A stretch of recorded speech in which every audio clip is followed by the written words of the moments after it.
இது ஒரு உண்மைச் சம்பவம். 33 வருடங்களுக்கு முன்பு எனக்கு நடந்த ஒரு பயங்கரமான அனுபவம்.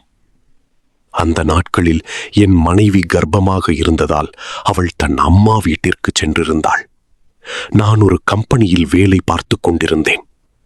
ஒரு நாள் வேலை முடிந்து வீடு திரும்ப மிகவும் தாமதமாகிவிட்டது. கடைசி பஸ்ஸையும் தவறவிட்டேன். வேறு வழியில்லாமல் ஒரு லாரி டிரைவரிடம் லிஃப்ட் கேட்டு வந்தேன். மெயின் ரோட்டில் என்னை இறக்கிவிட்டு அந்த லாரி சென்று விட்டது. அங்கிருந்து என் வீட்டிற்கு கொஞ்சம் தூரம் நடந்துதான் செல்ல வேண்டும். நான் மெதுவாக நடக்க ஆரம்பித்தேன். சுற்றிலும் இருள் சூழ்ந்திருந்தது. அந்த பாதையில் நான் மட்டுமே இருந்தேன். சற்று பயத்துடன் நடந்து கொண்டிருந்த போது திடீரென்று என் பின்னால் ஏதோ சத்தம் கேட்க ஆரம்பித்தது. பயம் இருந்தாலும் திரும்பி பார்த்தேன். ஆனால் யாரும் இல்லை. எனக்கு அப்படி தோன்றியது என்று நினைத்து மீண்டும் நடக்கத் தொடங்கினேன். சில அடிகள் சென்றதும் மீண்டும் அதே சத்தம். இந்த முறை பயத்துடன் திரும்பி பார்த்தபோது அங்கே ஒரு சுடுகாடு இருந்தது. அந்த இடத்திலிருந்துதான் அந்த சத்தம் வருவது போல தோன்றியது.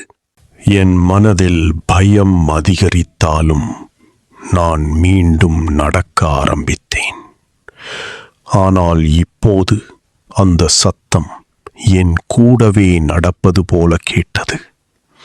நான் வேகமாக நடந்தேன். அந்த சத்தமும் வேகமாயிற்று. நான் மெதுவாக நடந்தேன். அதுவும் மெதுவாயிற்று. அப்போது எனக்கு உண்மையாகவே பயம் பிடித்து கொண்டது. திடீரென்று என் பின்னால் இருந்து ஒரு சிரிப்பு சத்தம் கேட்டது. அந்த சத்தம் கேட்டவுடன் என் உடம்பே நடுங்கியது. திரும்பி பார்க்க கூட தைரியம் வரவில்லை. மனதிற்குள் கடவுளை நினைத்துக் கொண்டு வேகமாக நடந்தேன். ஒரு வீட்டின் சுவரில் விழுந்த என் நிழலை பார்த்தபோது என் பின்னால் இன்னொரு உருவம் நிற்பது போல தெரிந்தது. அது என்னை விட உயரமாக இருந்தது. கருமை கலந்த மங்கலான உருவம். அதை பார்த்த அந்த நொடியில் என் இதயம் நின்று போனது போல இருந்தது. பயம் காரணமாக நான் நடுங்கிக் கொண்டே வேகமாக நடந்தேன். அப்போது கிராமத்தின் உள்ளே ஒரு கோவில் கண்ணில் பட்டது. உடனே அங்கே ஓடிச் சென்று பிரார்த்தனை செய்தேன். அதன் பிறகு வீடு செல்லும் வரை எந்த சத்தமும் கேட்கவில்லை. ஆனால் வீட்டிற்கு வந்த பிறகும் அந்த இரவின் பயம் என்னை விட்டு போகவில்லை.